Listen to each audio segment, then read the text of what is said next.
I always say the hustle never ends, right? It's taken every single part of me to try to make that a reality. So much of yourself that kind of comes into your business, the good and the bad. You see a dream, every single cell in your body starts validating that, hey, this makes sense, this is where I'm supposed to be, this is what I'm supposed to be doing. What's the difference between a dream and a calling? I always say expectation versus reality. Very, very different. Hamad Dawood is a founder of Pakistan's beloved e-commerce platform Firmaish, a platform built on obsession with one thing: customer delight. In a world chasing unicorns, here is someone who believes in small being profitable and real, in not just being enough but extraordinary. But 2010, I ended up losing my younger sister in the Air Blue plane crash. And I was called into a room by these elders in my family, and they said, hey, Hamad, your parents are not in the right frame of mind to make this decision. So you're the man of the house, and you need to kind of step up. Everyone has the opportunity to break generational trauma. Growth is very painful. Anything of value, anything of substance is not easy. Equity is the most expensive form of capital. Entrepreneurship comes from obsession with a problem. Who said it's a race? And who set a timeline that you need to get to wherever you need to get to in a year, 2 years, 3 years, 4 years, 5 years?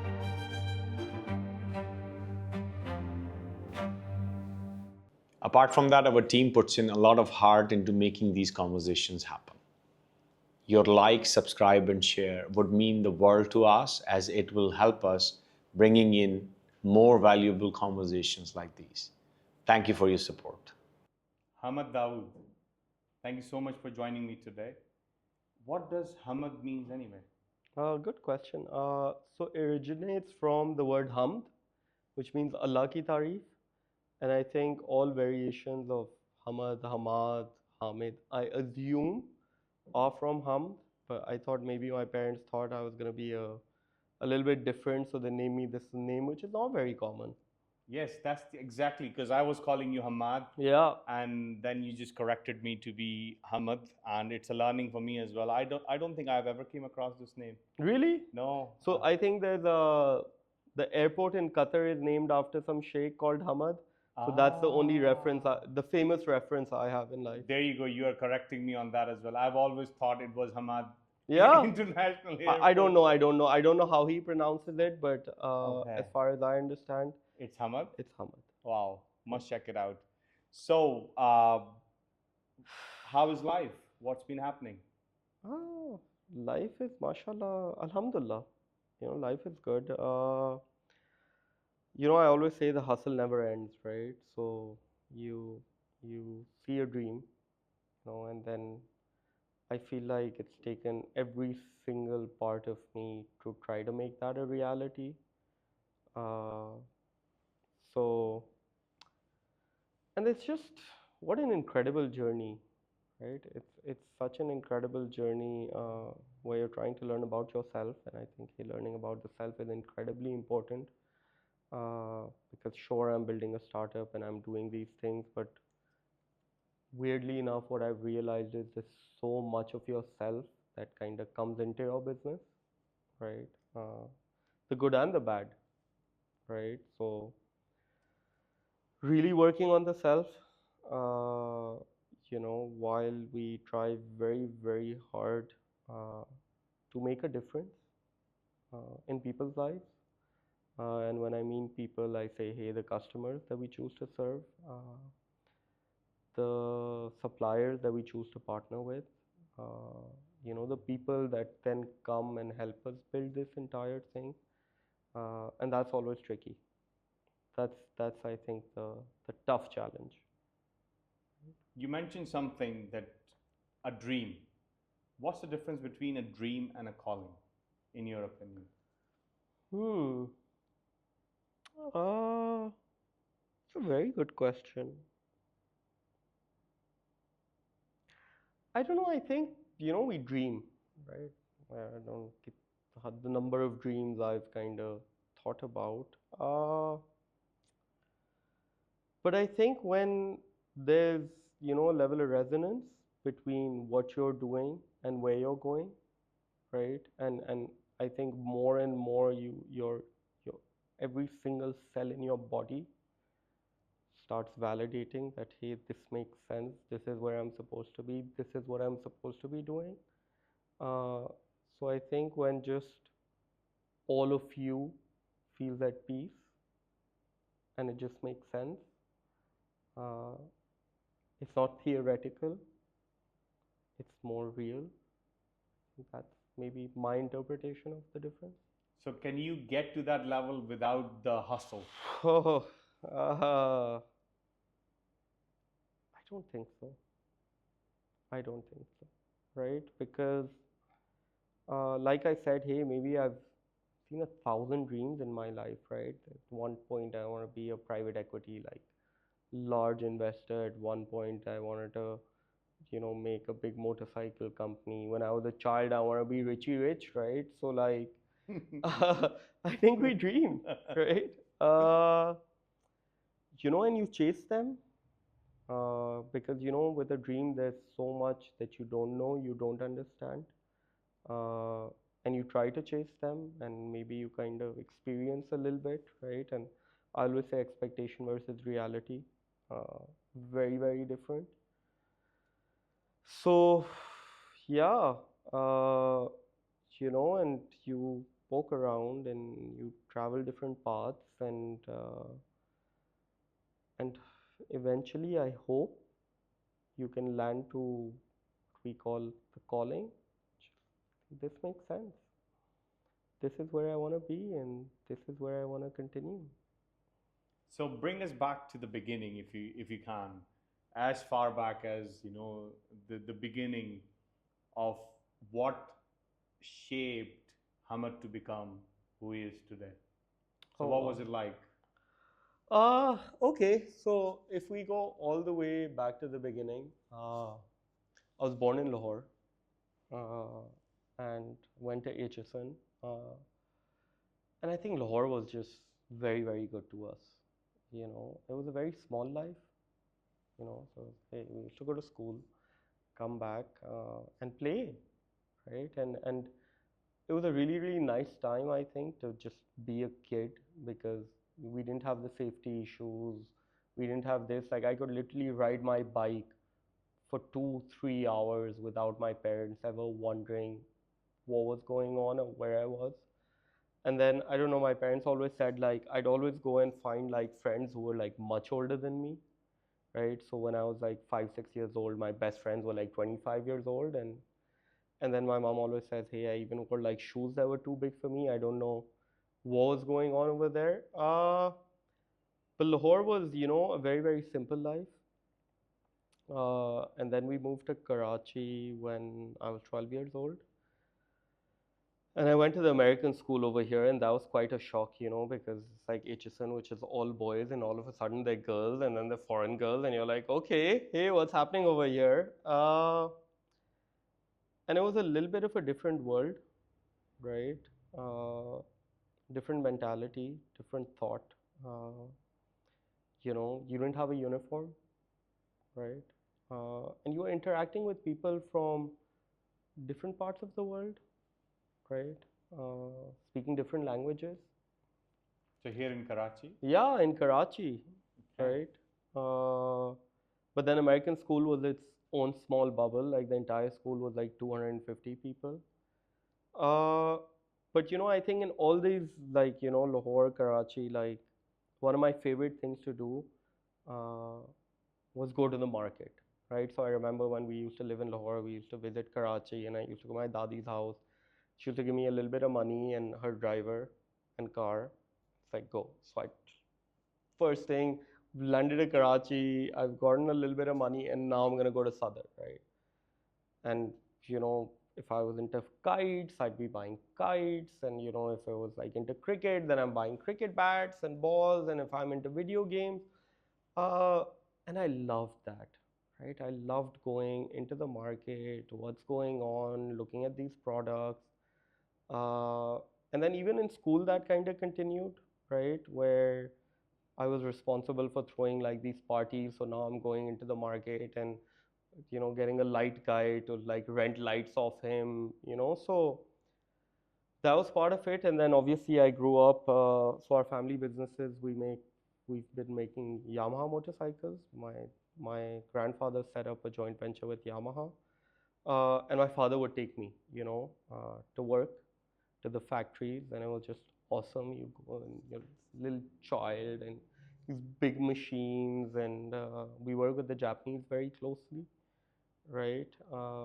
And I don't think I was able to make sense of it till recently. The Japanese are a certain way, right?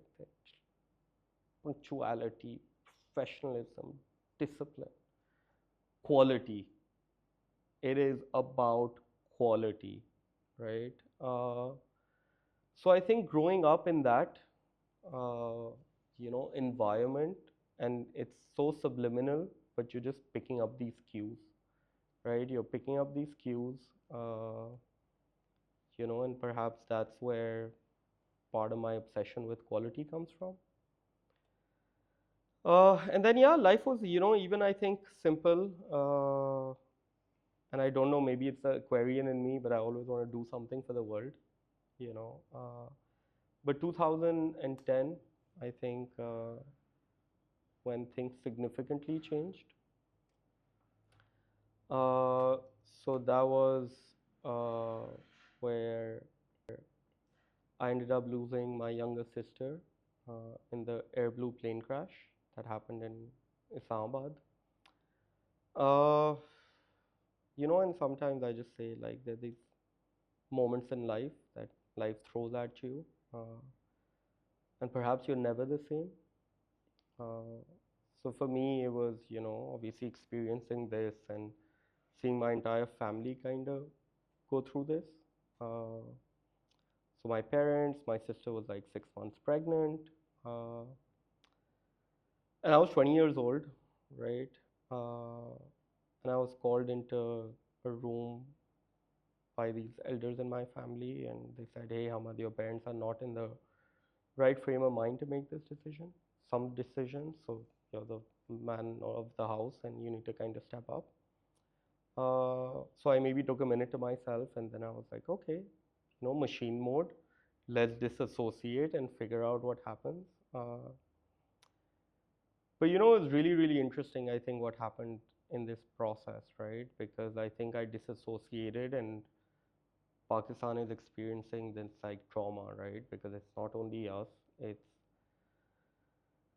a lot of people, right? Someone's mother, someone's friend, someone's sister, someone's wife, someone's children, right?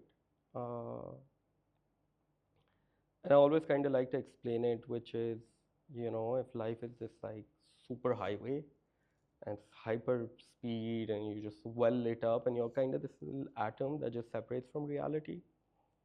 And you're just sitting there and you're like, why? Right? Why God? Why does pain exist? Why does suffering exist? Uh, and my younger sister was, mashallah, I think the most brilliant out of all of us, and she was smart and again wanted to do something incredible for the world. So she was like a really big soccer football player, and she wanted to do a lot for the women. So I think I kind of took that upon myself, which is, hey, let's do something good and positive. So that's your sister you lost, right? Yeah. So what kind of relationship did you two have? Were you close? Yeah. We were very close, but I don't know. I think it's something absolutely incredible that your brain does, but it's like completely blank. There's so much of my life that I don't remember With her? with her, of our childhood, right? It's just kind of like blank. So I'm just thinking out loud, right? So parents are mourning, and there is only one person who needs to step up and take care of the realities, who is relatively young as well. So now you are given a mission which you use to perhaps mourn in your own style by detaching yourself, disassociating with what was needed at that time to process that trauma? So look, I think everyone tried doing the best they could, right? Uh, like everyone, I mean, these are circumstances that I don't think anyone can make sense of, right? And It's a big tragedy. it is, Huge. it is. Uh, but I think it's where you're living life and life looks a certain way, and then you're forced or you have the opportunity perhaps to think about life differently, where you start questioning things, right? And it shakes your reality of life and of understanding. Uh, and yeah, I don't think I'll ever be the same person I was pre that, right? And you develop an interesting relationship with pain, right? I don't know in terms of uh, resolving that and experiencing grief, just because I think you learn about it today, the importance of these kind of things. But at that time, it's like, hey, I need to do what I need to do, right? I need to do what I need to do, and you don't really think about the self, right? Or maybe, hey, I don't think about myself too much. I think about others. So this was also like, hey, okay, like you see pain, you see a lot of things, right? Uh, and that makes you question humanity and reality and Pakistan also, because uh, there was a certain level of negligence. Was there any survivors? No, No survivors. no survivors. It was about 250 people. So I think one of the worst kind of plane crashes in Pakistan's history, if I'm not wrong. Wow. Have you had the opportunity to? So I'm sure there is some level of trauma that is still attached. Oh yeah, Yeah. yeah, yeah, for sure. So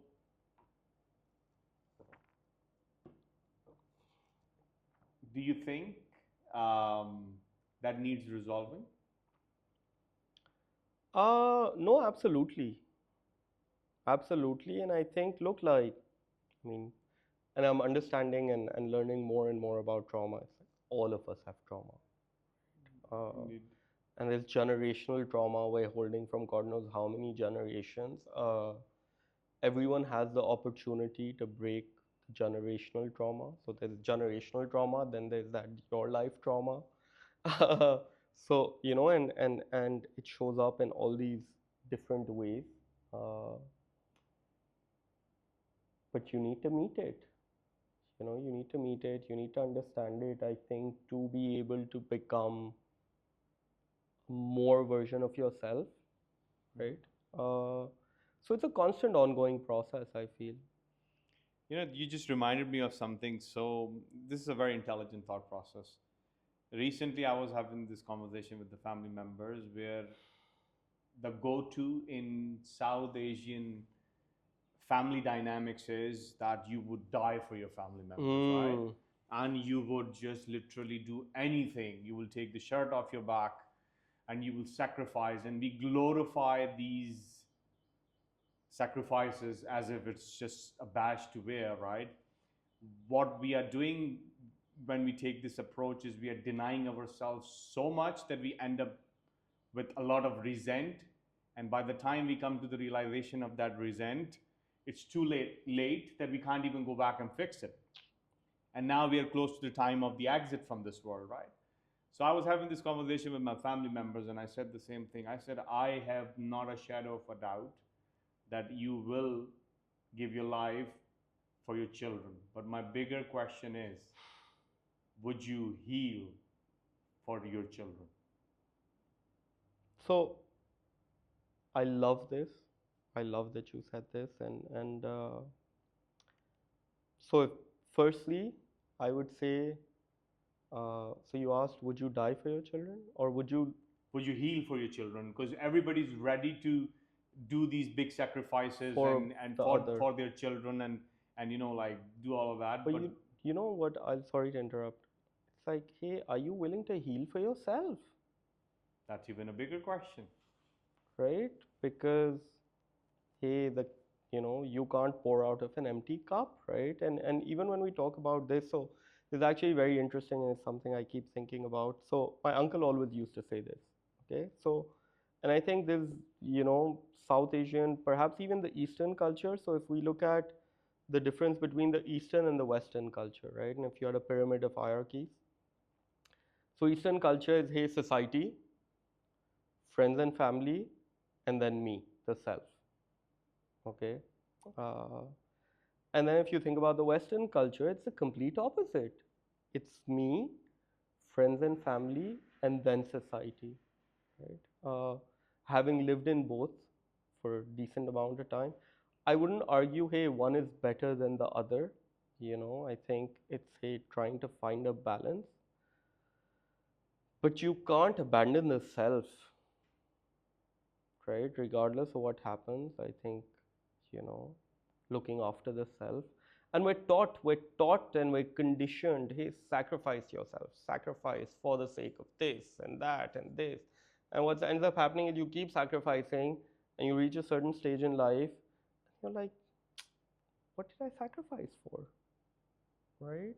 Uh, so, yeah.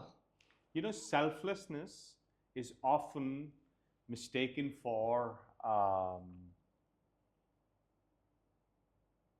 ignoring yourself kind of narrative.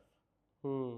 So what you got to do is you need to do things which makes you whole, and it is not linked to material. If I'm getting my thoughts out right? It's not linked to material, but often it's linked to material. And the vast majority, or the bigger chunk of it goes into that bucket, right? But in reality, like that empty cup analogy is that, have you met yourself to the depths that you need to meet yourself with? And and I love what you said, and it's like absolutely, and I think look, it's a journey, right? Uh, you don't start off with all the answers, right?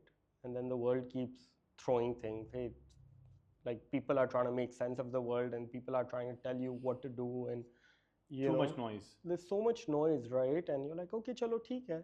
I'm gonna continue. And this person said you should go to school, and this person said you should want a career, and this person said you should buy a nice car, and this person said, hey, you should travel, and these kind of things. And hey, perhaps it does start off with the pursuit of material things, right?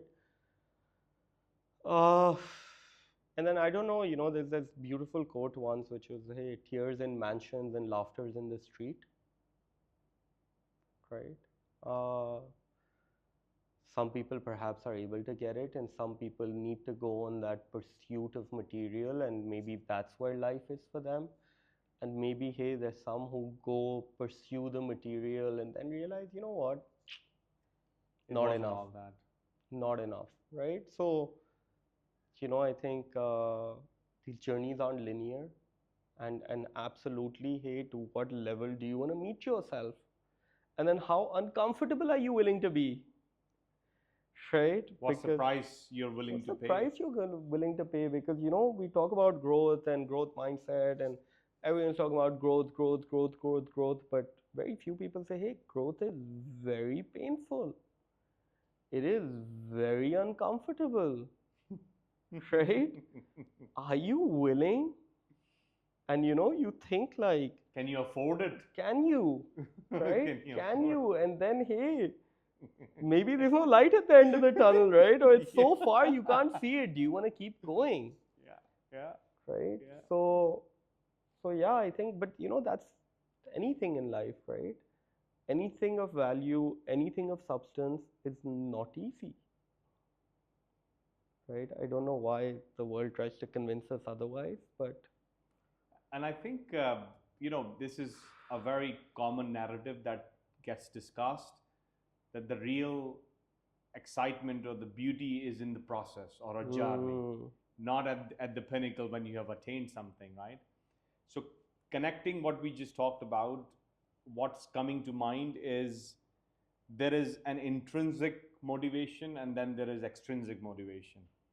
So extrinsic motivation usually is driven from the material. Okay. And again, if you are to pursue that, it's okay. It's better than being a bum, right? It's Yeah, better than absolutely, being absolutely, a couch potato and just being absolutely, that absolutely. neg who does nothing. So that's fine, right? So I am in a total agreement with you that some people will go after that Yeah, extrinsic motivation for the material, and then they're gonna realize, oh, okay, I don't sort of need all of it, or I didn't think that I would feel this way even if I get to this pinnacle. But outlasting, ultimately, I believe that human life, if you want to do justice, you must be able to tap into your intrinsic motivation. And that intrinsic motivation is sort of linked with, what we just talked about in the yeah, last 5-7 minutes. yeah. So it's so interesting. You said, hey, it's not about the journey, or and we tend to have these conversations, right? Hey, it's not about the destination, it's about the journey. It's like it's not even about the journey, it's about the people that were with you on this journey, right? And it's weird and it's interesting, and so at one stage in my life, I went backpacking. So I went backpacking across Central and South America for about 4.5 months, okay?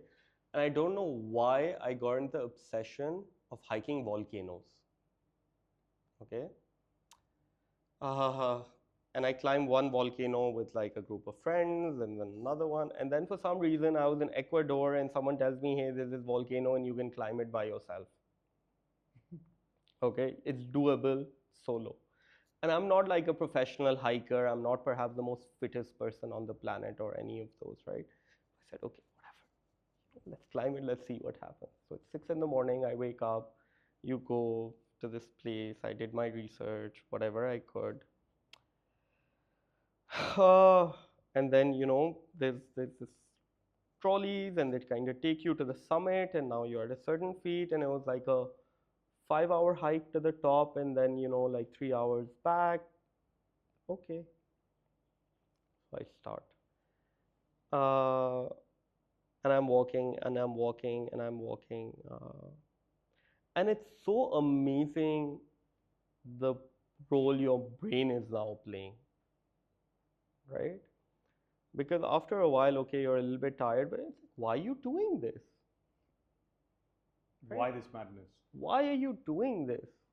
You can just turn around, go back, rest. Why are you doing this? It's like, no, I want to do it. Okay? And you go, and you go.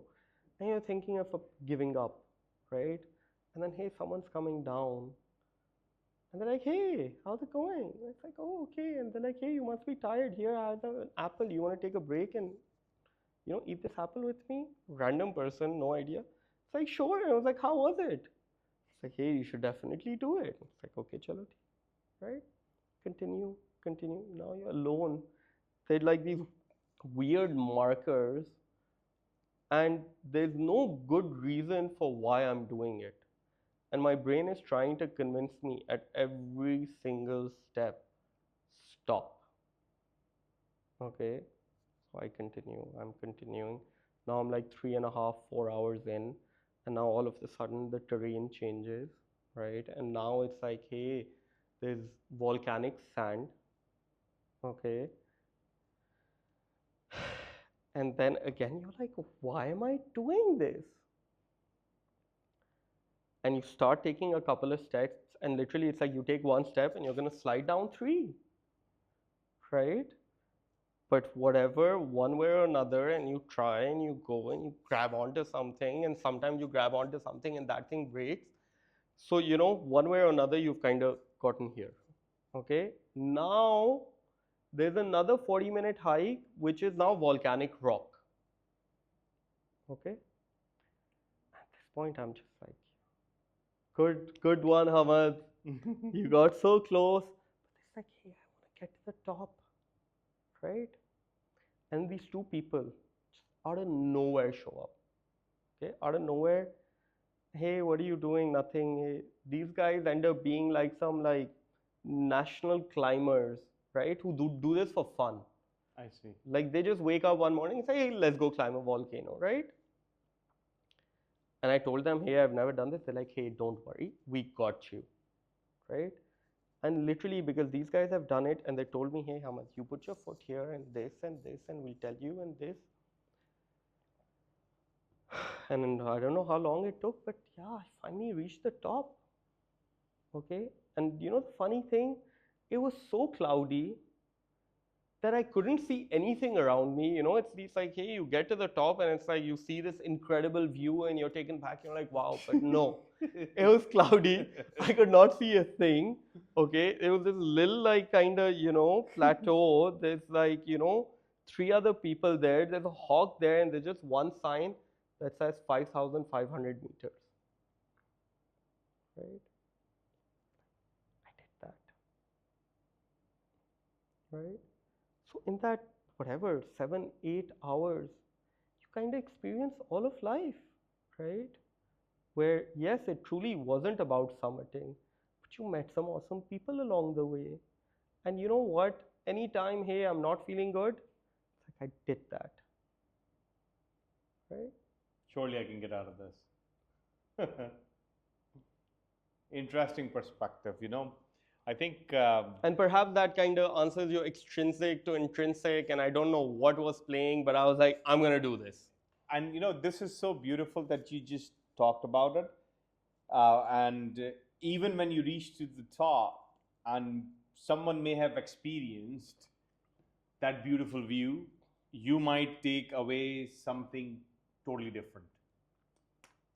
And when you take something totally different out of it, that will then further evolve your why or your intrinsic drive. Okay, if I can do this, now let me see if I can do something a bigger sort of like Yeah, it's like, let's go. let's go, right? Let's go, new volcano. I see you know now. what I mean? So I think it's all about the journey. It's all about how we actually perceive.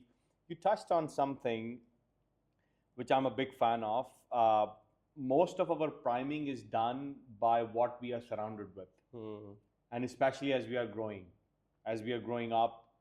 So you talked about having worked with Japanese culture. So I would have had a lot of interaction with Japanese sort of a culture, having worked with Intel. So we would be big into, kaizens and Yeah. like how you are going to. So one thing that I know is that being paranoid is something that Japanese do it in a very healthy manner. And for many, it may not be very healthy, but I find it very healthy. Why? Because most of the Japanese products do not rely on marketing to an extent what the American driven narrative where everything is about marketing. So Japanese showed to the world that how quality can generate premium and it can keep on selling with very minimal upkeep, right? So that quality way that you talked about is what I take. What is your experience having sort of been involved with Yamaha, being the plant in Pakistan and working with them? Have you experienced something similar, or there is something that I think for me, the biggest key takeaway was discipline, right? If they say 8 a.m., that means 8 a.m. If they have said, hey, you will wear this uniform, you need to do this, you need to show up over here, it's like clockwork, right? These guys came, and hey, our factories were in like Balochistan and Uthal, and from what I understand, there was no other factory there. Right, and this was, I think, something that was beautiful happening around that time. And again, I wasn't born, but from what I can make sense of it, there were certain Pakistanis who were fortunate enough to go abroad. Right, so partition happens. Now, hey, I'm a Maiman, so we move here. And then Pakistan is Pakistan, and somehow or the other, you have the fortunate pleasure to travel abroad. All of a sudden you're seeing an entirely different world. So people say, hey, vision, vision, vision. I think vision was kind of easy at that time. Hey, I like this. I want to see this. Right?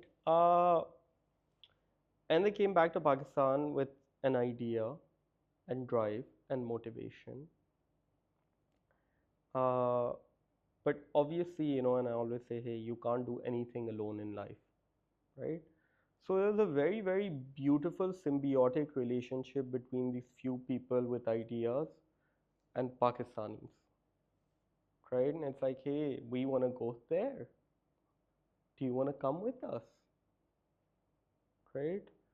And hey, we built factories, okay? And we hired locals who perhaps were, part of the feudal system with zero identity, and now you are an employee of a business And a brand at that. and you are a brand, right? And then, hey, you have this uniform, and hey, we're going to send you to Japan to train.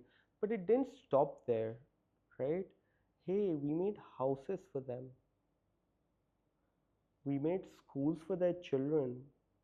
When their children did not have the ability to go to those schools, we ran buses, right? We created mosques.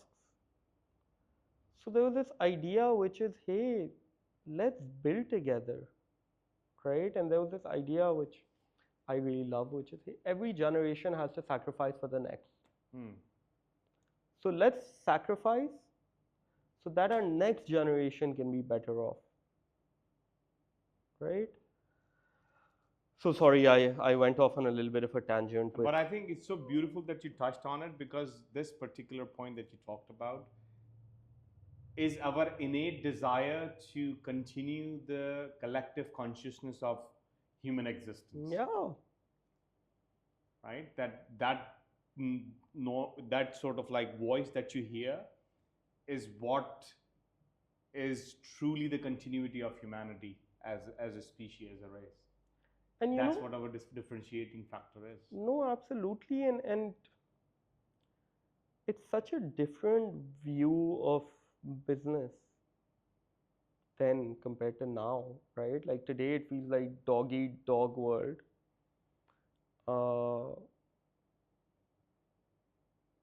Thinking about yourself perhaps a lot more, right? As it happens in the West. Yeah. Right? Whereas, hey, we are a large population. We are a country that is really, really struggling. And to anyone that has, the vision and the ability to go and experience life abroad and see what that looks like and comes back, I always say, hey, it is your responsibility to carry as many people as you can, right? And I think that's the beauty of Pakistan, where your ability to make an impact, right?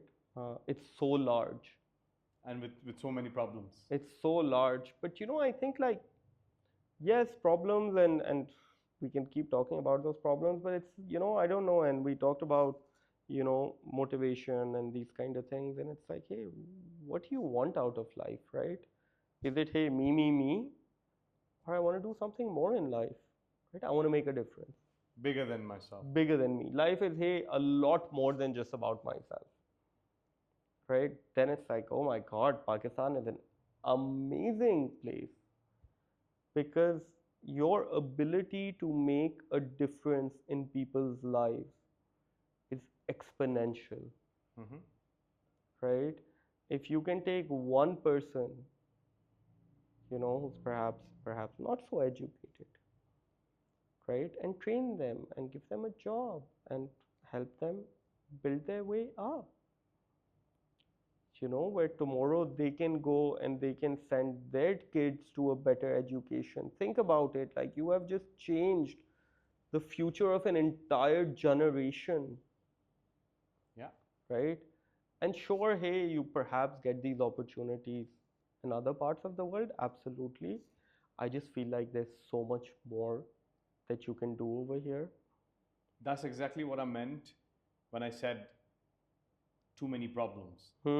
So one of the things that closest to my heart and the work that I do, which I believe it to be my calling, is where you identify problems which are human centric, which has all the essence that you talked about that was done previously, and then all of a sudden you are, with the solution that you're giving to those problems, you are affecting many lives, and then you're creating these pockets, and you can't do it alone, so you have to do it with people who can truly understand what it takes to think beyond yourself, what it takes to find solutions when there are no playbooks that are available, and then just be convicted enough, and like you said, that even if every step of the way, not only your internal voice, but people around you are Oh also yeah, saying, those. that is stop, and uh, you know it's not going to happen and it's too difficult, but you just keep going, and then you just get to that pinnacle, and then make that learning of yours part of a collective consciousness, and pass the baton on to the incoming generation. And that's sort of like a framework that I just explained, my thought process that we work on, right? So it's interesting. I think in my own right, I'm kind of trying to do the same, right? That's why we actually have that quantum entanglement that I was talking about, right? Yeah. I think whatever I'm trying to do today, hopefully at some point, at some stage, if it works, can be a case study, right? And just to kind of, I didn't get to complete your thought, but look, one thing and which I find fascinating in Pakistan, having been back, is when we are talking about the Japanese, and what's quite interesting for me is perhaps our generation and our parents' generation for sure, we grew up on quality products in Pakistan, Hmm. right? Hey, Japan was supplying to the world, Mm-hmm. right? And you had cars that would last like 40 years, and TVs and ACs. So, I like that. I you like know, that. and Hmm. people had a very good understanding of quality. Less but quality. We had less options in comparison to what's available out there, Absolutely, but it was quality. I right? like that. And I don't really know when we lost our way, you That's a know, very deep thought, actually. because we understand it. We know what quality looks like. We know what quality feels like, Mm. right? I think we've lost that sense, you know. I don't know if the Japanese are gonna come back and teach us all over again, right? Like, hey, we spent enough time with you guys. Like, figure it out on your own now. I had a guest. They had some interactions with even Chinese ambassadors, so they would have worked with them in China, and one of the delegate asked the Chinese ambassador, having spent time, like here in Pakistan, they said, "What do you think is the differentiating factor between uh, the Pakistan's collective mindset and Chinese collective mindset?" And he goes, "Well, in China, we find difficult problems and we simplify them. In Pakistan, in Pakistan, in Pakistan, what we do is we find simple problems, or Pakistanis find simple problems and then complicate the shit out of it." Uh, so, so I think maybe that's also a generational curse, and generational traumas that we have as a nation that needs to be addressed. Do you think? it's like, where do you start? The second you start talking about Pakistan, it's like, where do you start? Uh, I don't know. I don't know, but I say, and it really, really saddens me. So, a couple of years ago, I hired this like 20-year-old. Okay. And this 20-year-old tells me, when I leave Pakistan, I don't tell them I'm from Pakistan. Wait, what? Like, yeah. Tell them I'm Indian or I'm Bangladeshi. I don't tell them I'm from Pakistan. It's like, that's sad. That is really, really sad. Right? So, whew. that is a sentiment, isn't it? Your identity is something that you don't want to actually be a part of, and then you try and fit in and find the identity or be accepted by others, which is also never going to happen. And that's funny, right? So, uh, so grew up in Pakistan. Uh, when I was 18, I went to Canada to study, and then continued working there for about, 7, 8 years, and then moved back to Pakistan in 2019. And everyone's like, "Why did you move back?" I'm so sick and tired of answering that question. But it's one of those things where,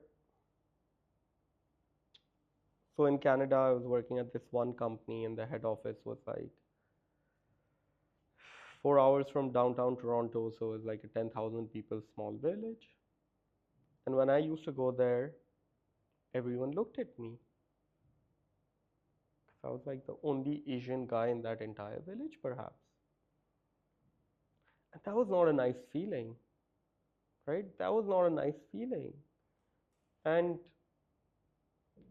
I understand the brain drain, and obviously we see that happening, and I don't know, personally, like, I felt, hey, like, no matter what,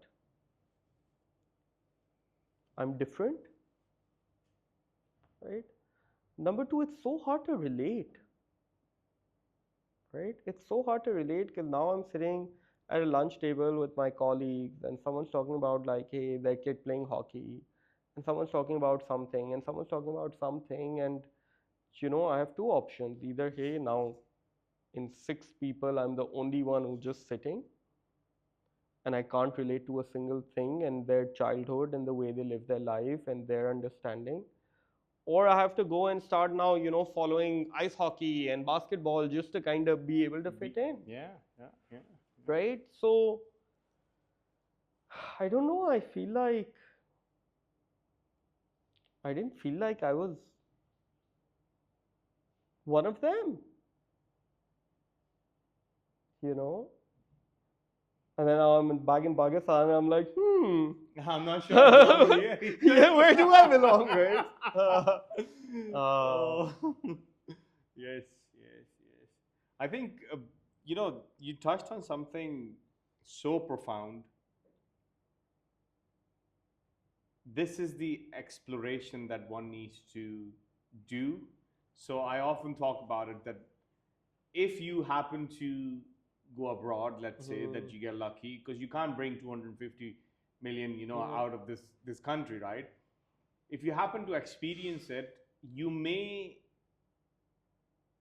heal your traumas that you get from this country, but it'll come at a cost of what you get from this country or what you're used to, which is a part of your very core DNA.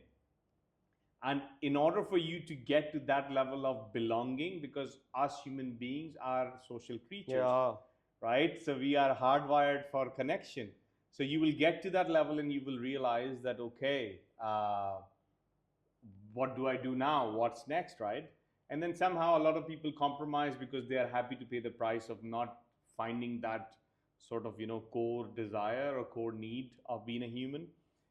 But I think in your case, because you're a deep thinker as well, like that, you're like, you know what, I now know this is how it is. You take a lot of good things from there. Yeah. So, you just bring it and then you try to do your. So, to finish my thought, it's like I'm keep talking about this ordinary hero's journey with Joseph Campbell, the Disney's inspiration that all of Disney movies are actually designed on that pattern, right? So I feel like that you coming back here and having gone through what you did go through in your life, and I do want you to touch on that, so you were talking about 2012, I believe, right? Yeah. 2010, 2010. when you had to step. So I was in university. Yeah, so you had to step up, and whatever happened to the business? So 2012, 2010, that happened. And then I was in my second year of university. I went back. 2 years, I was like highly depressed, but just need to get a degree, right? And then kind of moved back to Pakistan, and now I'm, kind of in family business, and our family business is going through its fair share of challenges, right? So we have a lot of changes that are taking place. We've bought out, a few partners. Yamaha is buying out their joint ventures all over the world, actually, So uh, we actually ended up buying out the joint venture, and there's my family and my father and his brother. And then there's a restructuring kind of going on and a rebrand also, because the idea was we're going to take the manufacturing capabilities and distribution and all of that, and launch a 70cc motorcycle in Pakistan, because the market share for 70cc was much larger. Yamaha nowhere in the world makes that, so that was very, very interesting. And kind of did that in 2010, and then by 2012 politically situation was getting bad, and we started having labor issues in our factories, and like everything wrong that could go When during that went time. wrong, right? So I come back in 2012 now, having graduated, and we're looking to list on the stock exchange. So it's like, hey, I've studied finance. I studied finance because I like numbers, and I think I'm pretty okay with them. But today I always say, hey, for a while I regretted not studying engineering because I liked, the details. And then for a while it was like, hey, I wish I studied computer science because I think the ability to build something from nothing is incredible. So now I have to be an entrepreneur and do it, completely at a very different scale. So moved back, and we were working with KPMG to list on the stock exchange, and that's where I kind of had the opportunity. So you have to write this like 100-page report. It's called an information memorandum, and you have to do a lot of research. Why should someone invest in your business, right? And then financial modeling, right? So we had to build this big model. I was like, this is a lot of fun, right? Like it felt like playing a video game, and the ability for you to capture an entire business, right? Everything. That man that cleans outside, what's his thing, right? Into one like model that you can play around with. I thought that was fascinating. But at the same time, and I think I was very, very fortunate where I realized, and I don't know, I think growing up is always like learn from the developed world, learn from the West, right? So even as a family, like there was this thing which is, and like my father went to boarding school when he was 12 years old, right? So ship them off early. They're gonna study there, they're gonna work there, perhaps do the MBA, then bring them back and start off as Jamadar or something, right? So that was kind of the rite of passage in a lot of the family businesses. So send them off to boarding school. Yeah. When they come back, No. So boarding school, university, work experience, or MBA, then work experience. within the company, within the family No, business. no, there's all happening abroad. Abroad, There's okay. all happening abroad. Okay. And then you bring them back. And then you bring them back and you start off like at a very low position. Oh, so then they work their way up. Yeah. I think this is a very rigorous model. I think it's a great model. I think it's a phenomenal model, right? And I think one of the most important things of sending abroad is the beauty of it is, hey, it kills ego. Because you're nothing there. You're just starting all over again. And no matter how special you are, you're special. No one cares. Yeah. No one cares. Quite the opposite. So that's one part of it. And part two is it's a different environment. It's a different environment, and again, look like very subjective, right? But the beauty of sitting on a subway train in Toronto, the CEO of the largest bank in Canada will be sitting there, and kind of the, hobo or whatever. Most definitely. Right? And again, I think one incredible thing about Canada and perhaps some of these socialist countries is they've made it very easy and relatively cheap to get a college degree. Education for everyone. right? So now it's like a much more of a level playing field where you kind of have this similar opportunity set. Now it's what have you chosen to do with your life, right? So I'm sorry I went off on a little bit of a tangent, but so yeah, I was in So you were gonna Pakistan. go into the stock exchange. So you. Yeah, and I quickly realized, you know what, like I don't know what's happening over here, but I want to go abroad. I want to learn, and I got really fascinated with the investment world over here. Uh, and financially also at the time we were kind of struggling. So it's like, okay, I need to go learn, and then I need to make money also, right? And I was like, okay, who's gonna pay me the most, right? This is what my degree looks like. Who's gonna pay me the most? And I was like, hey, the world of investments. Okay, so I was like, okay, investment banking, uh, private equity, venture capital, these kind of things. So I land, to Montreal, and then someone tells me, hey, do your CFA level one. So I have like 2 months till the exam. I signed up before I was even leaving Karachi. So I get to Montreal, my books are at my door. I lock myself for 2 months. I study my CFA, uh, and I quickly, in this time, I realized Montreal doesn't have jobs, moved to Toronto. And now I want to work in this industry, and hey, theoretically, like it's one of the hardest industries to work in, right? And they expect you to have, you know, internships at top tier investment banks, every single year of university. And I'm kind of sitting and thinking, hey, I was like depressed out of my mind. So obviously, like, it's a I little don't bit, have that. yeah, I don't have that, right? But I was like, okay, let's figure this out, right? So I got this database. I got this database of small to medium sized funds in Canada, and small over there is $5 million, and big or medium is like $1 billion. And I had a very simple strategy, right? So at 6 in the morning, I used to wake up, wear a suit with my CV. Obviously, I did my research and stuff, and I figured out it was the secretaries who used to open the offices, right? So I try to show up by like 6:37, wait. And I was like, hey, if they were like on LinkedIn, I knew and I could recognize, hey, Sarah, how are you? And she's, hell is this creep? And I'm like, hey, just introduce myself, really hungry, want an opportunity. Can you please have someone call me? And I did that for like 2.5 months, every day, I like that. right? Because it was like, hey, you gotta hustle, right? You gotta show your hunger, right? Like, so did that, I got a few people who did call me and guided me and these kind of things. And then I got this interview at this fund.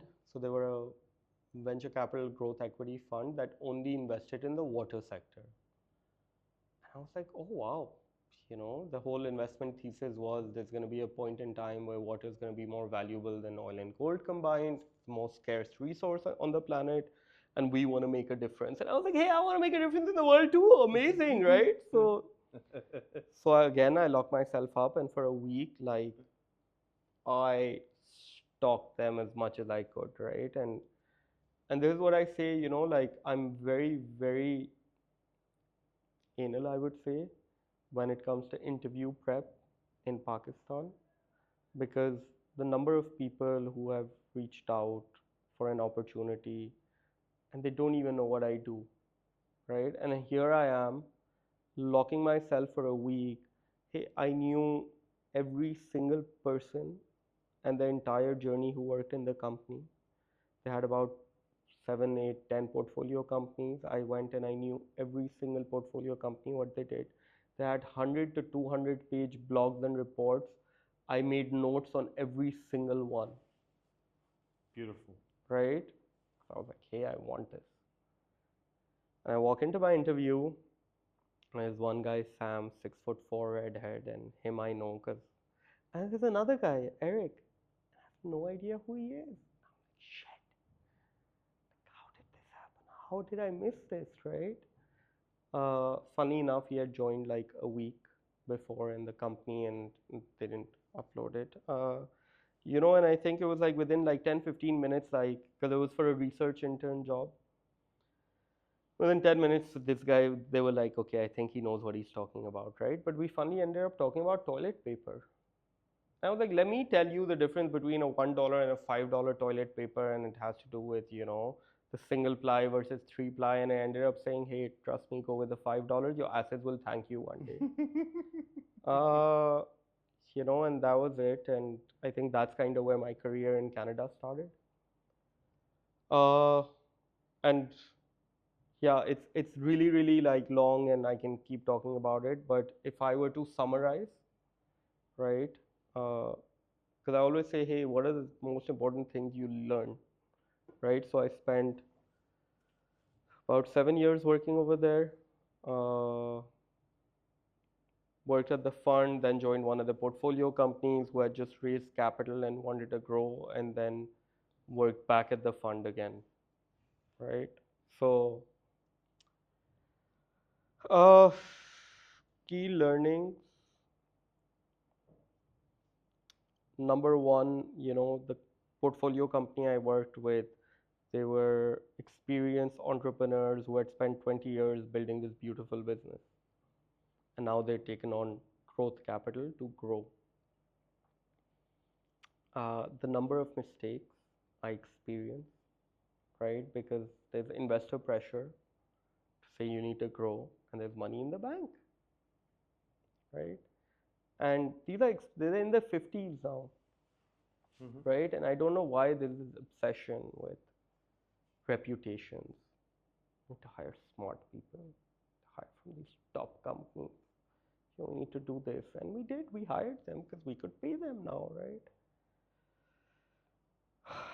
And and I had this really, really weird role where I was working with our VP of sales and corp dev and CEO and president and CFO and just a lot of different. So I was like 23, 24, right? And what I loved is, hey, my age, experience didn't matter. They saw someone who's hungry and they're like, man, fly, right? Uh, I rarely think any of those experienced people were able to add any value, right? Because it was like, hey, where's my sales pitch? And it's like, what do you mean? You have to make it yourself. And who's going to print it for me? And I'm like, the printer's right there, right? So there's a cultural mismatch, uh, and then this whole idea where you can spend your way through problems. Uh, Number two, obviously, now I'm in the investment world and you interact with a lot of investors, right? And there's always this like back and forth between the portfolio company and the investor, right? Because the idea was investors live in this theoretical world, right? Uh, and what I mean by that as simply is, you know what, if I'm sitting and, hey, I want to grow a company as an investor, okay, sure. Company currently $2 million per employee it's making. If I want to grow 5x, I'll hire this many new employees. Boom, my financial model says I've grown, right? And that's how it to a certain extent kind of works. But it's like in reality, it's very different. Go try to find one good person, right? Recruitment is very, very hard, right? Uh, Keith Rabois, he's this famous kind of investor, and he says, hey, the best of the best get it right 50% of the time. You are very good if you can get it right 30% of the time. And that's one person, right? So you got to find them, then you have to onboard them. It's going to take a little bit of time for them to actually start delivering results. And they don't come cheap. They don't come cheap, right? And so much could go wrong. And now you're going to multiply this by 10 in order to get that, growth that you're after. So I don't know how that kind of really works, and we saw that like chasing reputations and spending money to solve uh, problems. And I felt like there was a huge disconnect from reality, right? Uh, and again, hey, not that I have not made those same mistakes in my journey, but it is why I'm just completely very, very now on the other extreme of bootstrapping and this entire mindset. Isn't it beautiful? One of the things that I personally now drive, although this is the job to find the deal flow and find people, who are exceptional at what they do. But my calling, as I call it, is that to make them aware that you want to get to a level where you don't need anyone else's investment.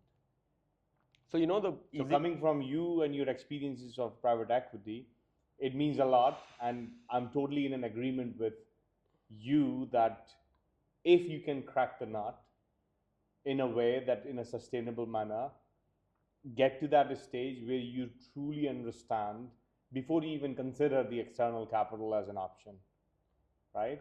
So the funny trick.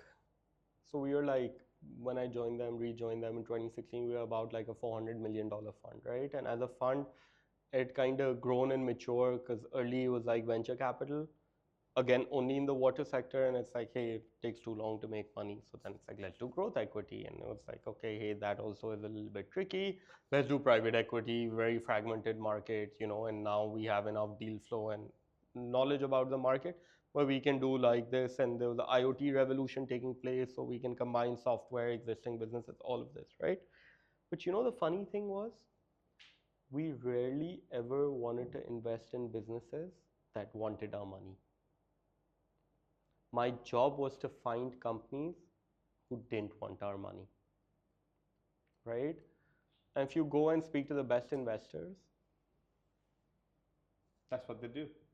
It reminds me of Matthew McConaughey's. His book is Green Light, okay, I've right? heard a lot about that, so tell Yeah. me. So he talks about rule number one of Hollywood, that you are never desperate, Hmm. that you are never in a need of a role.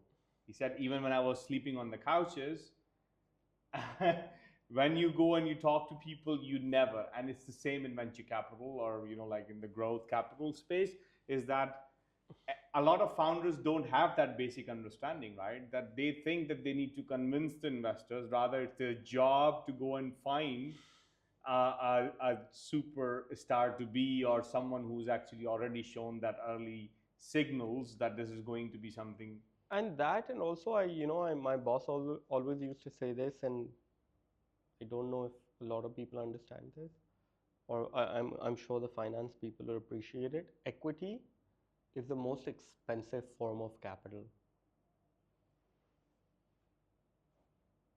Amazing, isn't it? right?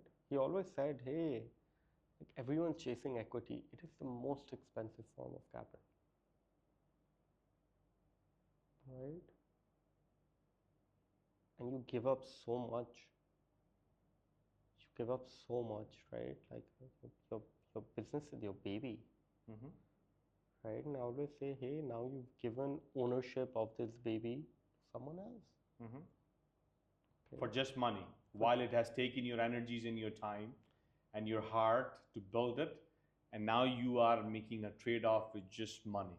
And I always say, okay, sure, you got your money, right? But now you're in it together. Mm. What if they don't want to love your child as much? And what if you're just a number? Which tends to be most It times. is the Look, power law in the venture capital is. power law, you have to understand the industry, right? Yeah. And it's one of those things, hey, for me today it's a lot easier because I was in the industry, right? So I have a very, very good understanding of how it works, the good and the bad. And I tell you, one of the things you talk about growth equity. So I would have actually have amazing mentors and people who would have assisted me throughout the journey.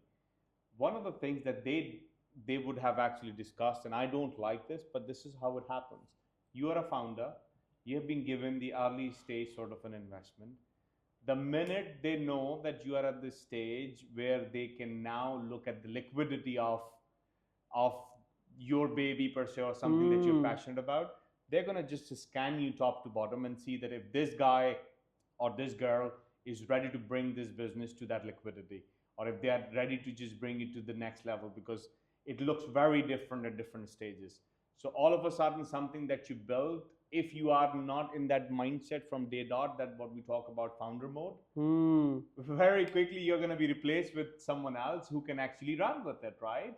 And funny enough, when you look at these big stories like Steve Jobs and Elon's and Sergey Brin and Larry Page and all of that, they all had to actually learn that founder mode, or they all had to sort of at some stage fight for their sort of position as a CEO as the Mhm. company continues to evolve, right?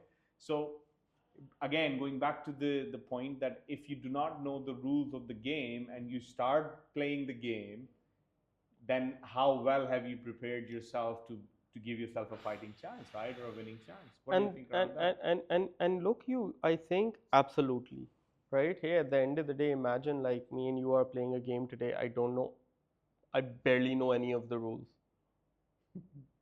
right? But everyone said, hey, this is an amazing game. Amin's like amazing at this game. You should definitely play this game, And it looks cool as well right? because it's And a hey, trend. this game, the entry price is everything you have, Yeah. right? It's everything you have. You have to pay that upfront, and then you get to play this game with Amin, and you don't really know what the game is. And Amin's like the master, Such a beautiful analogy, isn't it?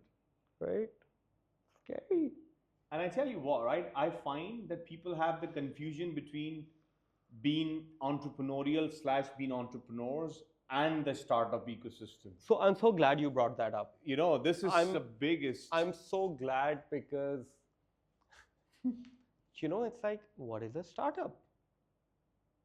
Right? Hey, at the end of the day, sure, look like, and I think like over the past, like, let's say, yeah, 10 years maybe, venture capital is like in media, and you have In these. Pakistan, especially, I mean, globally it's been happening, and there's certain funds that have become like, more PR agencies for venture capital, and in Pakistan, yes, hey, COVID post, that was a huge boom, right? Uh, and then I'm very intrigued about the industry, and the reason I actively study venture capital, is is for my reasons are, look like at the end of the day, there are these people, because look, building a company is art and science. it That's is. the way I think about It it, is. right? It is 100%. And the art part, I don't think anyone can, but the science part, this industry has done some phenomenal things, right? They have done some phenomenal things, and it's been because of the rise of technology, right? So you have all this incredible data, and they've put these really, really smart guys on top of this data to understand patterns and behavior and this and playbooks and hacks. And so they've systematically, created a lot of these amazing systems on the science part, Mm-hmm. right? And hey, we've seen certain companies kind of integrate these systems and do some amazing stuff.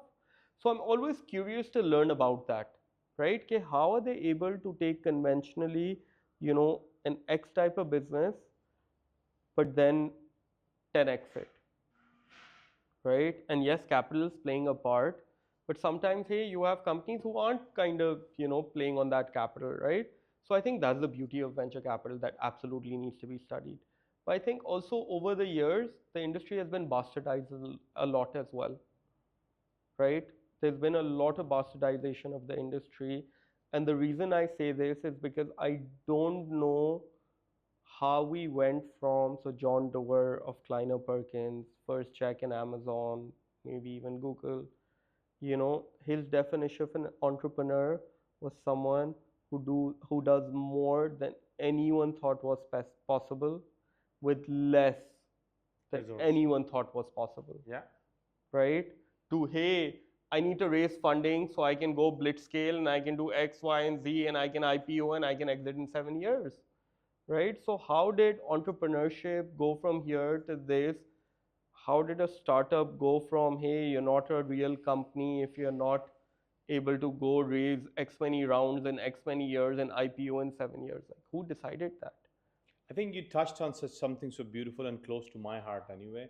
So the way I define in the similar sort of like similar lines, entrepreneurship is the pursuit of solving a problem beyond the resources control, right? Wow. And when you break it down on the first principle level, everything becomes so beautiful.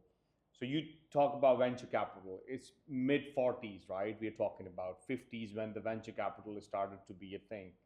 For the first 10 years or so, vast majority of the companies was owned by corporate bankers, and like the actual innovator was not very well rewarded. So I'm talking about the evolution of how we got to where we Hmm. are. um, and then ultimately technology played a huge part. Intels and all of these companies allowed this world to sort of jump on this technological advancements. Then you saw that dot-com bubble. That was amazing. Then COVID happened. Up until COVID, it wasn't that madness. Then COVID allowed us to just go to that level. So summarize all of that. If you have ever done trading per se, right, and if you're a day trader, there is always going to be a market adjust. Hmm. Okay, so if you look at the one fund cycle, roughly 10 years, you're talking about no more than 6 7 cycles. Okay, now in these 6 7 cycles of proper venture capital, where first 3 cycles it wasn't even founder driven, so that art part that you talk about Hmm. was sort of an absence, right? Now, what has happened now, relatively on that scale, there has only been 6 bars, so market is going to adjust.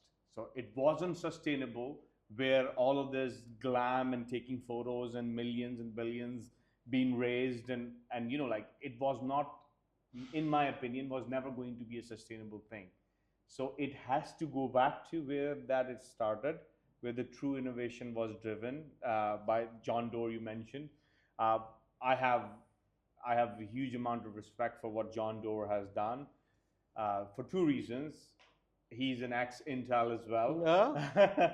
So that's one thing. And the other thing is that John Dover gave this world OKRs in a refreshing form.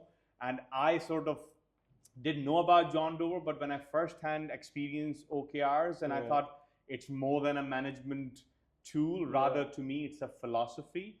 And when I start looking into the work, and then when Measure What Matters is the book Yeah. that he has written, and I was like, wow. And then all the dots started to connect, that okay, this is what I'm supposed to be doing in terms of what I understand, working with the founders on the founders. So, anyways, going back to what you said, right? What we were discussing, that if only people understood that there's a huge difference between the startup, and the analogy that I often use is, if you are athletic, doesn't mean that you can play any sport, Hmm. right? So being an entrepreneurial is a thing. Or even, hey, you're gonna end up becoming like Roger Federer or Cristiano Ronaldo. You know what I mean? You see, Like what you said. Hey, okay, if you have a decent business sense, right? These, hey, venture-backed companies that are successful, it's like 0.0001%, right? And it's like, sure, hey, if you're a betting person, for sure, right? But I don't know. I like common sense a little bit, and I'm like, hey, like I don't know what my risk appetite is, but it's that also. It's also, I don't know if like you can't raise money, you're just gonna give up on the problem you're trying to solve. Because I think, hey, entrepreneurship comes from obsession with a problem, and the love for the people you're solving the problem for also equally, 100%. right? So, hey, it is absolutely incredibly important.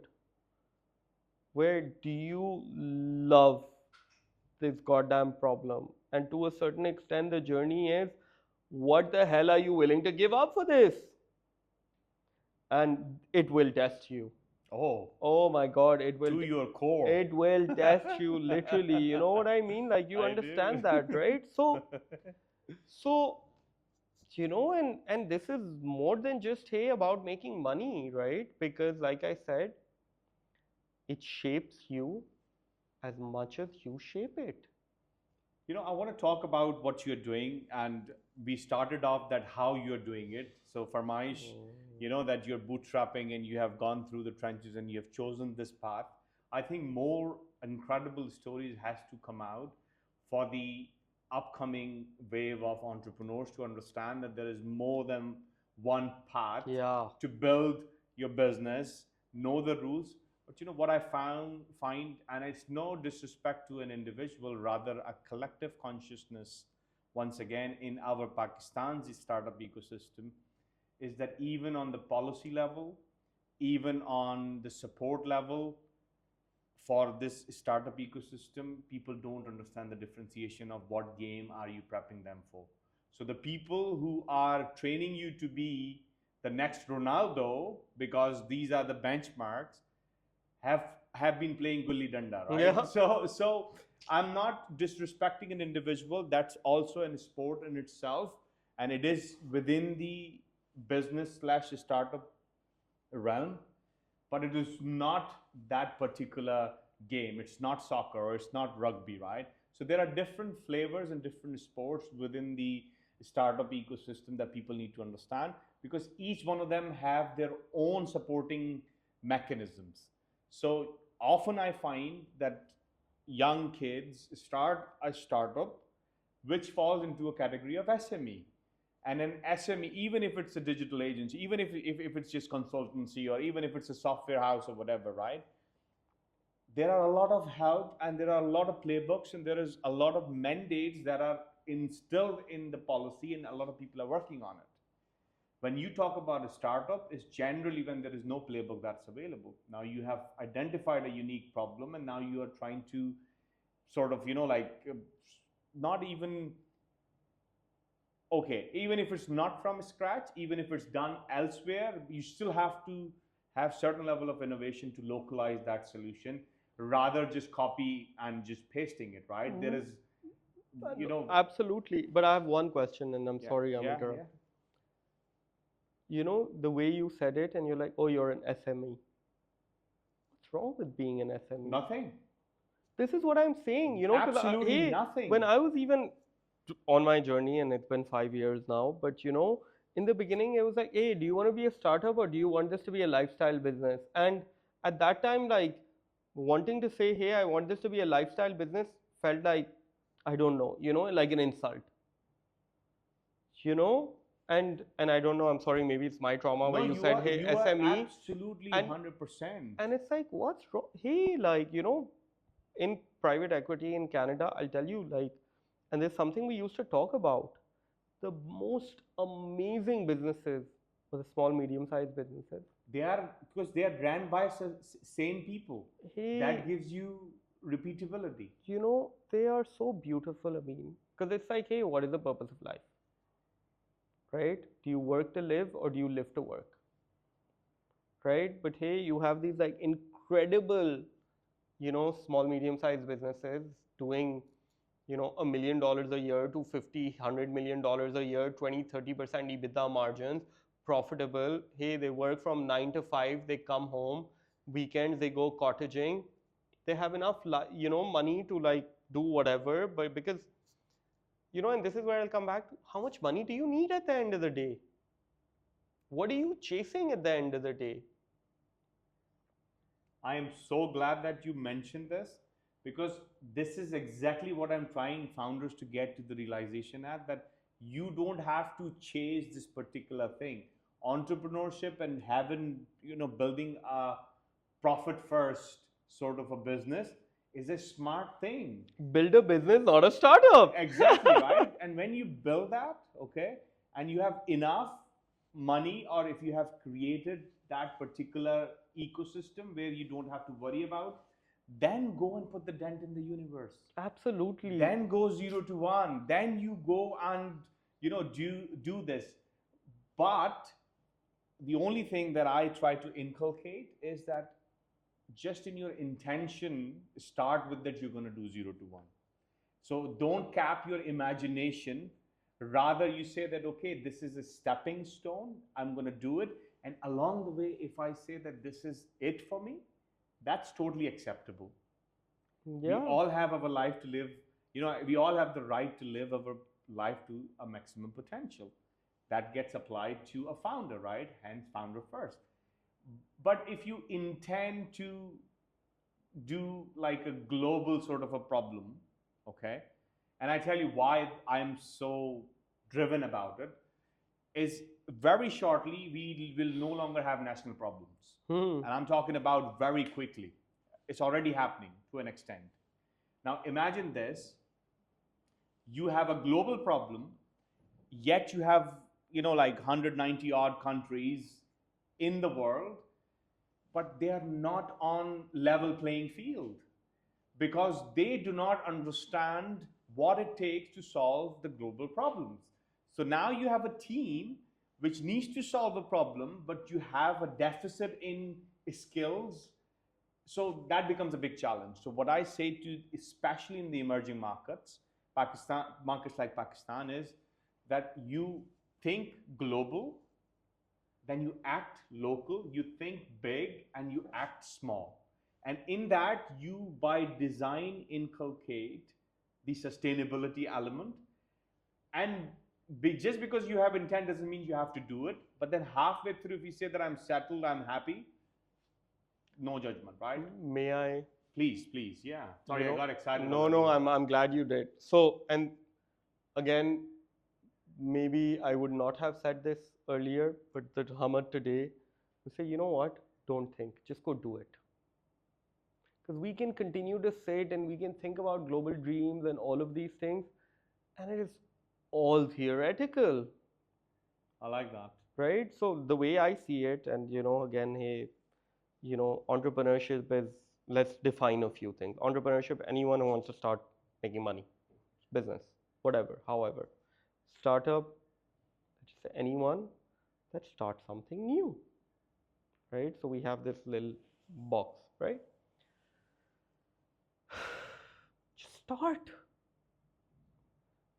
right? Because the problem is when we start thinking and we start thinking about global, and we've created all these mental blocks before we've even put ourselves out there, right? And hey, let's be okay with starting small. Let's be okay with just starting from your room, right? Because if the idea is to create something, a business, structure, these kind of things, that makes money, because you need that to survive, start making money. Learn how to make money. Can you sell? Do you have the skill to sell? Right? And the beauty of technology, and hey, Guy Kawasaki was saying this a while ago, and again, look, like, obviously, as I say what I say, this doesn't apply to every single business out there in the world, every single industry, right? But if we talk mostly like B2C, mostly, to a certain extent B2B even, the beauty of technology is, hey, creation is very, very cheap to zero. Marketing and distribution is cheap to zero, right? Like literally the number of people who just come up with an idea, go on Twitter, LinkedIn, Instagram, hey, by the way. And we've seen these examples time and time again, right? So there is no excuse For you to not take to action. not start, I agree. Totally in right? an agreement with you. And hey, then figure out what problem, or how big you want to go and how you do it. But can we just, And I think this is, look, I'm not gonna sort of uh, disagree even a tiniest bit of what you're saying.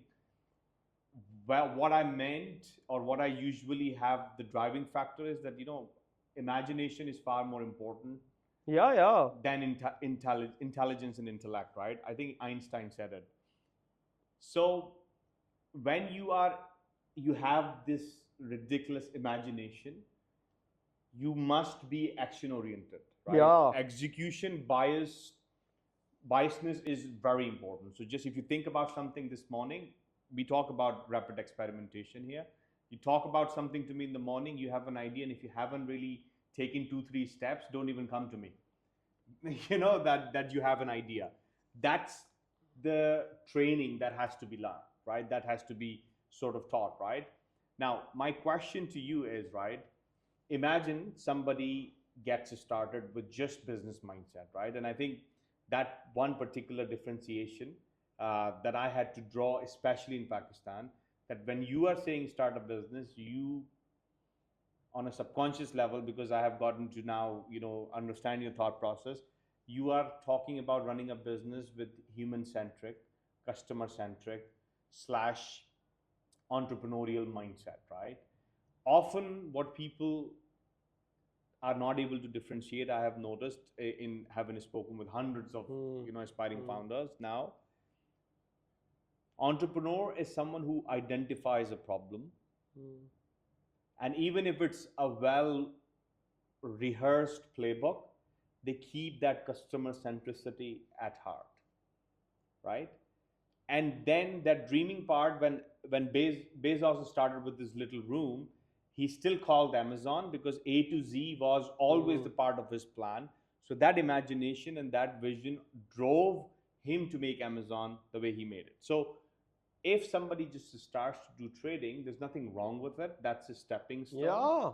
You just get started. And I can talk about this because I was lucky. When I was 10 years of age, I was able to just start with that. There is 27, 28 years of journey now for me to talk about what I talk about.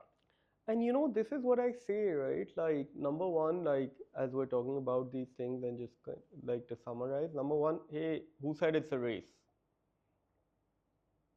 right? And who set a timeline that you need to get to wherever you need to get to in a year, 2 years, 3 years, 4 years, 5 years? Who said that? Who made these rules, It's us putting ourselves these limitations. Yeah, right? And number two, hey, uh, who said you're expected to know anything and everything the day you start, absolutely. right? Failure, the only way you learn is by doing. And if you fail, you learn better, perhaps. Absolutely. You have to just go out and do it, Hmm. But right? then who's gonna not worry about what others are gonna think? That's another problem, isn't it? And that's the thing, right? Now, I'll say one thing. If you're worried about what others are going to say, because I promise to you, hey, no one believes in you. And you can go and speak to any entrepreneur when they started, 99.9% of the world looked at them and said, are you stupid? Right? So, hey, I think the rite of passage, first thing is, can you shut out the outside world and just try something? Just do it. 0 to 1, right? Come up with something, come up with this idea and put it out there, Love it. right? And then see. And look, like, if I'm being absolutely honest, even with my journey, and yes, I did private equity and I did this, and I had no idea what I was doing. I literally had zero idea what I was doing, what I was trying to do, what. Obviously, today I can talk a lot more intelligently about it, right? But if I may talk to you about Farmaish, because Hmm. uh, so moved back to Pakistan 2019, had left in 2007. Third stint at family business, realized it was not for me. So now around COVID, 2 week of intense lockdown, you know, this is where I'm just like by myself now. I'm saying, hey, family business chapter has ended. Now what am I doing in my life, right? Uh, but it's COVID, right? And I'm seeing just chaos all around me, right? And what I mean by that is, hey, there are people who are scrambling to buy things, right? And hey, they want masks and they want these sanitizers and they want these sprays and they want these kind of things, right? And then, hey, just generally, I find out that someone is manufacturing these masks for 500 rupees and someone else is selling them in the market for 5,000 rupees. Okay, and I'm like, what's going on over here? Because I'm asking, like, hey, we are in a global pandemic. And I understand profit is one thing, but like 10x, really? And you find out that these is like fake masks being like manufactured in, different parts of the city and they cost like 100, rupees. But even they are being sold for 5,000 rupees, right? And then there are these fake sanitizers and this fake this and this fake that. Uh, so that's kind of going on. I'm just like, what's going on, right? And my analysis of Pakistan as a country is, hey, I think as a country, as a society, we struggle with three big problems. There's accountability, there's reliability, and there's transparency, right?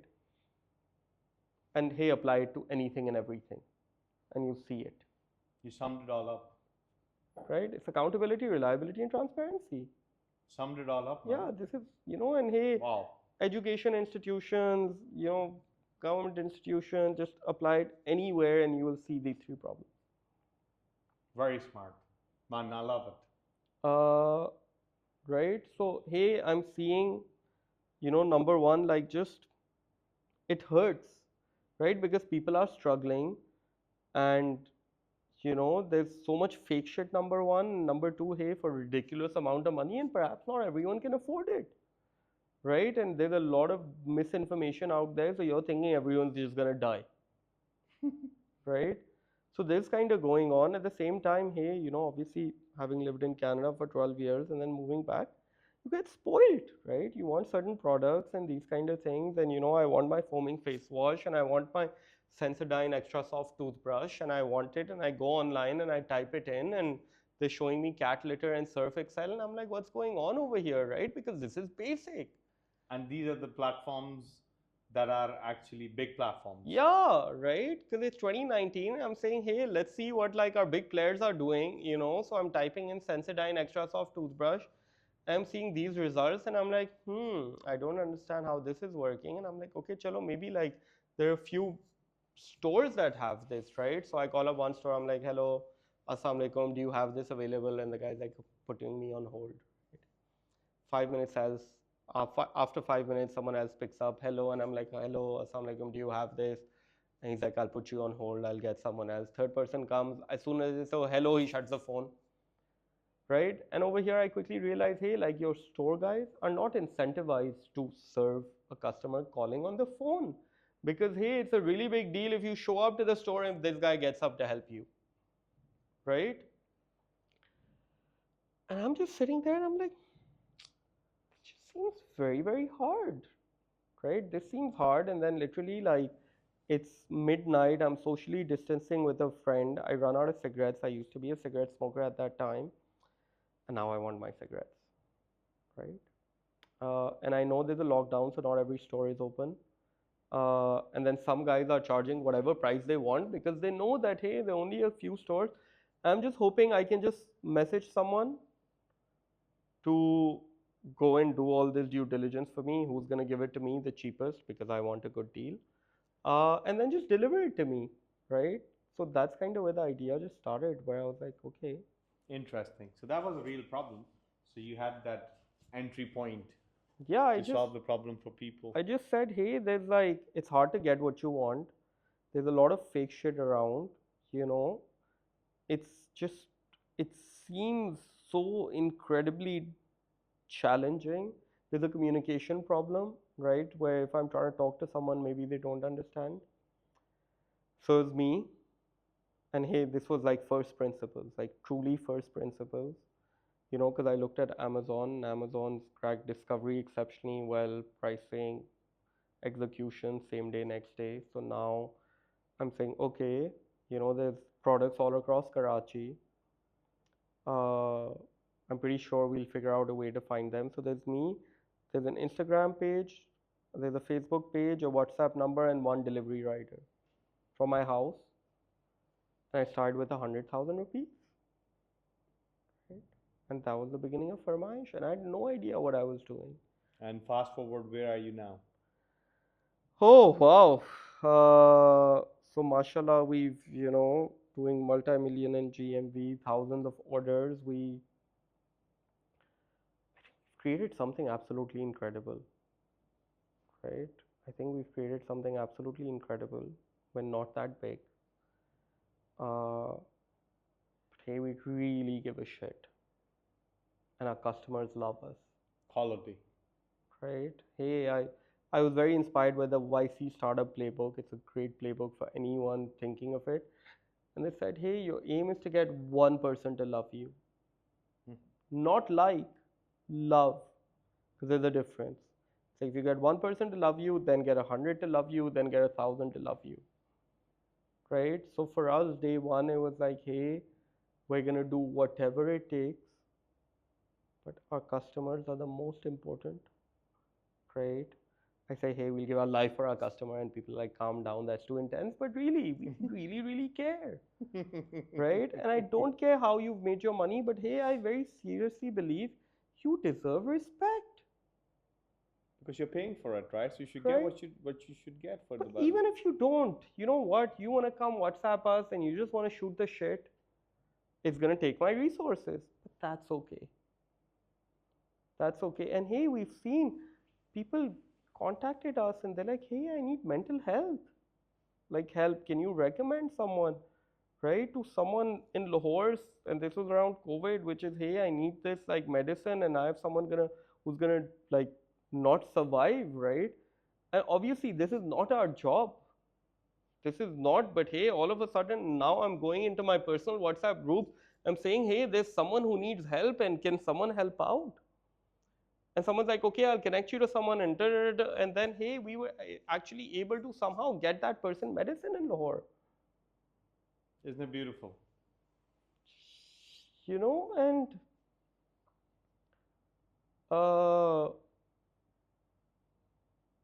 I don't know, but I mean, if I get into this, it's going to be very, very long, and we've been talking for a while. I think there's something absolutely incredibly beautiful about the ability to talk to your customers and giving your customers the ability to talk to you as well, right? And Very it's so wise. funny because think about it, the entire world of technology, tech, apps, they're trying to spend billions and billions of dollars to try to understand you. They'll stalk the hell out of you, right? But when it comes to, hey, trying to talk to the customer, they make it so hard. The customer's saying, I want to talk to you, man, help me out, right? But no, we're going to spend billions. We're going to make these apps, they're going to track the hell out of you. We're going to do all of this, right? But we're just not going to make it easy for you to come talk to us. This is a wisdom of all of your experiences since the beginning when we started this conversation. That's the juice, if anybody could take from this conversation, from my perspective, is this. Yeah. A lot of people would understand spending millions on Facebook marketing and all of these engines. I would have done something similar. So we were solving this problem for restaurant owners, building the same platform where with the delivery driver, where the existing big uh, players charging 32% of their bill amount. Okay. Wow. Now, how are you supposed to sustain, especially with the food and groceries, Yeah. thin margin businesses, Yeah. right? So we were like, okay, we need to capture the users. What strategy can we come up with so we don't have to ridiculously burn the money, likes of Uber Eats or Just Eats and all of that were doing. So we decided that we would give the utility to our restaurant owners because we were clear about solving their problem in that particular segment, and we charged them half of what they were paying, right? As in, like, so we started with 15%. Now, how did we make unit economic sense? That they became our promoters to their customers, that if you must go to the marketplace, this is the marketplace that you go to. And it worked incredibly well because we spent by design time to listening to the problems of these small restaurants. I'm not talking about big chains. I'm talking about your traditional chippers or your traditional sort of like takeaways. So now all of a sudden these guys, most of them are expats, and some of them are very old traditional family community businesses. They would tell you all of their problems and how technology has impacted them very bad. And because they don't have that education, so someone who understood brand or scalability, they were benefiting from all the other solutions, but there was no solution available for them, and we ended up building it. So anyway, so I saw that resonation of your approach, going and giving, putting the resources into increasing the likelihood of your customers turning into ambassadors. Yeah, and literally, like, our first year, I spent 0 rupees on marketing. There you go. Zero. I didn't even know what marketing was, like, I was struggling to run, like, my Instagram page. But I said, hey, thank God the Canadians had taught me under promise, over deliver. And what I realized in Pakistan is, we're very good at talking. We're very good at talking, Amazing. right? And then फिर वो इंशाल्लाह इंशाल्लाह करके भाग जाते Oh हैं, yeah, yeah, right? yeah. So my whole thing was, hey, we're gonna keep our heads down, and this was to me and the delivery rider. We're gonna keep our heads down, and we're just gonna execute, right? And I'm, you know, everything, anything and everything was word of mouth and referrals, and people appreciated what we were doing, and they went and they told others about it, and I'm just gonna, and this is what I'm just, to put some context in these kind of things. So I started with 100,000 rupees, okay, 0 rupees marketing. We had no idea what we were doing because hey, Farmaish is WhatsApp me and I'll get you anything you want, okay. I also wanted to crack, hey, a sustainable business model. So we were not the cheapest, right? So I obviously did a little bit of research, looked at Instacart, Postmates in North America, where hey, there's a 10% service fee on top, and then there's a delivery fee. So our business model was, hey, strong unit economics, but we were not the cheapest, right?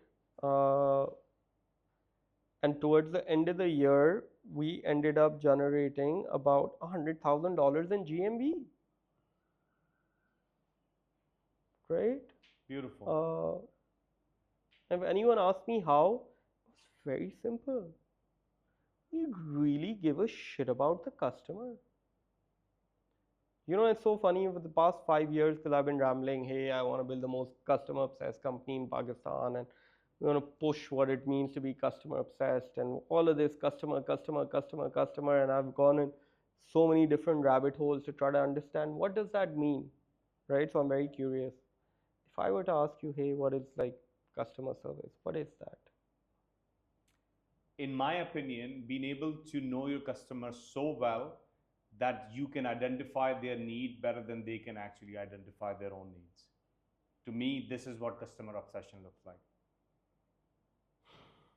That's very interesting. That's very interesting. What's your take? At a very simple level, it's insaniyat, humanity. Integrity. It's, hey, I see you. I see you. You are human, right? I respect the fact that you exist and you have wants and you have needs and you have problems, you have issues. I hear you. I see you. I empathize with you. Right? It's so simple. It's so simple, and just showing up. Right? If someone's struggling, What were those three things you talked about? accountability, reliability, transparency, If you give this, that builds trust. and be honest. Yeah. And that builds real trust that you will show up. If you can't be dependent on, if you are never keeping your words, if you are not disciplined, and then you wonder why we are as a nation down at the bottom of the list in the existence of humanity, right? So you put that into any business in Pakistan, it's not difficult. And that's the beauty of it. I mean, Right. this is what I'm saying. Oh my God, we're talking about like rocket ships, we're talking about unicorns, we're talking about this. I'm saying literally, hey, any single business, let it be a sweet maker to a tire shop to any business. Okay, we don't need to like, make this into rocket science. Just go, just care, Yeah. right? Give a shit. And that will Okay. actually improve your relationships in your personal life as well, because it becomes a habit. Because And hey, start this journey. Hey, you don't like, you're a biker and you want to go and you don't like the person who fixes your bike, you know what I mean? And hey, you care about it enough. That's a startup, right? And to the idea where you said, hey, imagine big, absolutely. Hey, what does private equity do in North America? They go and buy the most boring businesses, right? Where, hey, you want to buy 100 bike repair shops or 100 auto repair shops. You know what I mean? Who said that? And again, private equity looks at businesses very different and they say, hey, boring businesses are the sexiest businesses. I have a prediction, and I think this is a sort of like very core focus group is working on, the venture capital is going to change forever. It's no longer going to be the asset class as we know today. Rather, it's going to be multi-asset sort of a vehicle. And likes of Sequoia, and Yeah. So they have actually moved towards the RIA model. Yeah. So registered investor advisor. But what happens is that I'm not going to go into too much details of it, but with the frameworks and the regulations and all the limitations, a venture fund is limited to certain activities, and the signals or the returns for the LPs, they have to wait for the liquidity. Secondaries are all over the place, so they can't get the early liquidity in the reliability form. So they have to wait for 12 on average years to get the returns, if there are any. Less than 50% don't even get their actual money, right?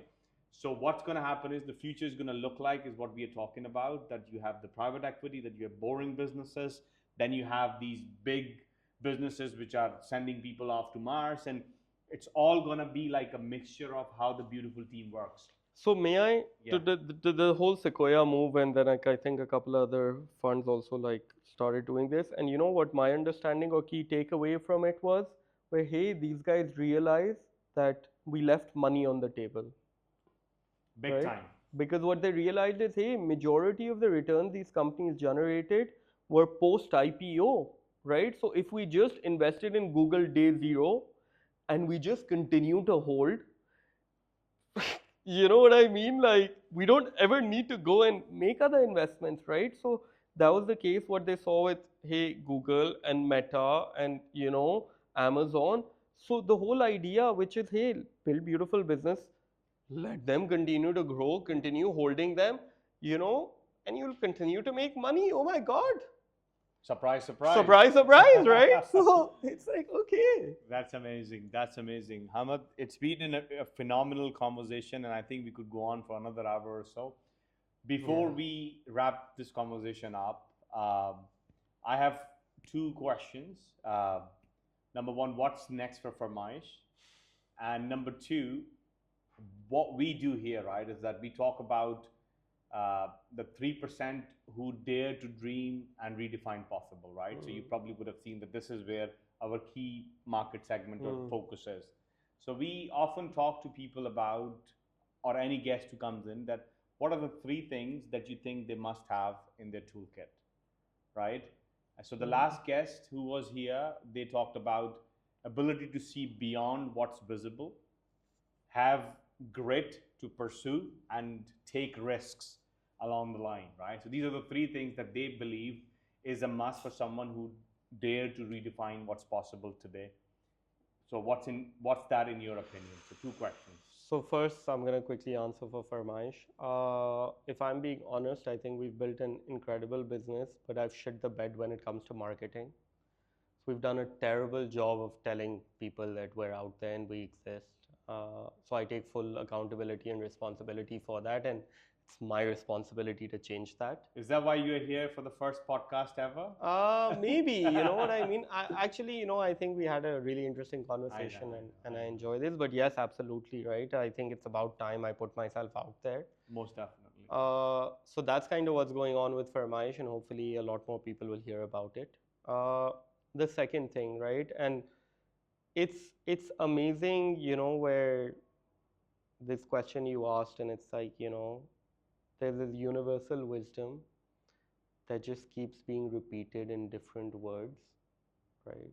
So my take on it.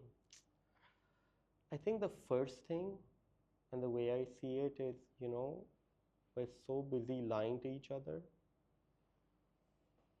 And I think, and a lot of people say, hey, that's a problem. I think there's a bigger problem, which is we're too busy lying to ourselves. Right? So, hey, really sit with yourself and what am I lying to myself about? Right? And is this lie serving me, or maybe do I want to do something about it?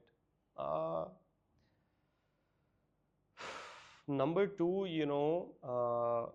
and this is close to my heart, I love overcomplicating things. Don't. It's not, it's hard. Life is hard. You know what I mean? But a lot of things don't have to be complicated. Yeah. just simplify it, right? And the third thing today, I honestly very strongly believe, look, like, I don't know when this is gonna happen, but the world is gonna be two types of world. The people who jumped on the AI bandwagon and people who didn't, right? Because I think it's gonna redefine the world. So please be the one who has jumped on the bandwagon, because as a country also, there's a very, very interesting opportunity because it doesn't require much. It doesn't require, literally I had this guy next to my office said, hey, I want to improve my English. I downloaded Chat GPT for him. I'm like, here, talk to him or her. Choose. And this, you know what I mean?